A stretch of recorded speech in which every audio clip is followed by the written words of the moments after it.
darling, I'm just reading some very interesting posts. It seems like people have a lot of misconceptions of Singapore. Really? Yeah. So, do you want to debunk them? Sure. Okay, so misconception number one. They say Singaporeans are just like Chinese people. Is it true?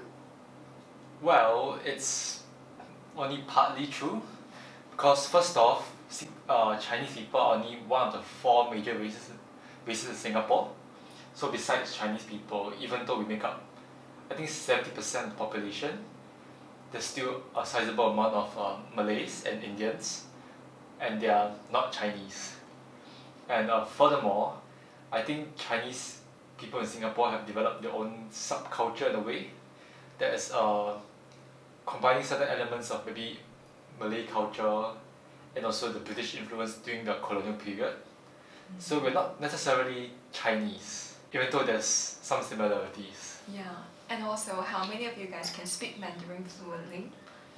Not as yeah. So another thing is that not every Chinese Singaporean can speak Chinese well. Depends on the school and the family background. Yeah. Yeah. So here we go, right? So Singaporeans, even though they are the Chinese ethnicity, they're not really Chinese. They're Hua Chao lah in a sense. And misconception number two. A lot of people would say Singaporeans are quite stingy and not generous. Is it true? In terms of all Singaporeans, I think again probably depends on the demographic. There are definitely Singaporeans out there who can be stingy about things. There's what we call the kiasi mentality, where we cannot lose out, so we don't want to like waste money on things and we need as much money as possible. But there are Singaporeans who are also quite generous as well. You can see that in Yeah, a lot of our church friends are Yeah. very generous. Yeah, they treated us a lot of meals already. and even also like it wouldn't apply to say the Malays who have a very strong hospitality culture. So it's not right to say that all Singaporeans are stingy.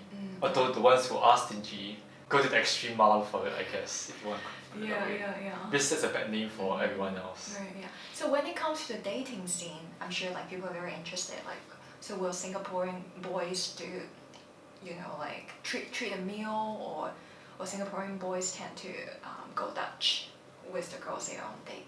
That one depends. I think those Singaporean guys who go Dutch on like the first day or something is probably because they didn't enjoy it. but I think most guys, I usually will want to pay. That's true. Yeah. When we were dating, my hubby, back then like boyfriend, he paid most of the meals, and I would just chip in for drinks or whatnot. So you were quite happy to pay. Yeah, even in the past, I would try to pay. Yeah. Yeah, but you got rejected. Yeah, so interesting enough, the girls wanted to go Dutch, I guess. So maybe they didn't enjoy the day or something. Here we go, right? Okay, misconception number three. They say Singaporeans really love to travel and they don't really like to stay in their tiny island. Not a misconception. Next one. If you're interested in getting to know more about the life adventures of a Shanghainese and Singaporean couple, please stay tuned and like and subscribe our channel. Thank you. Bye!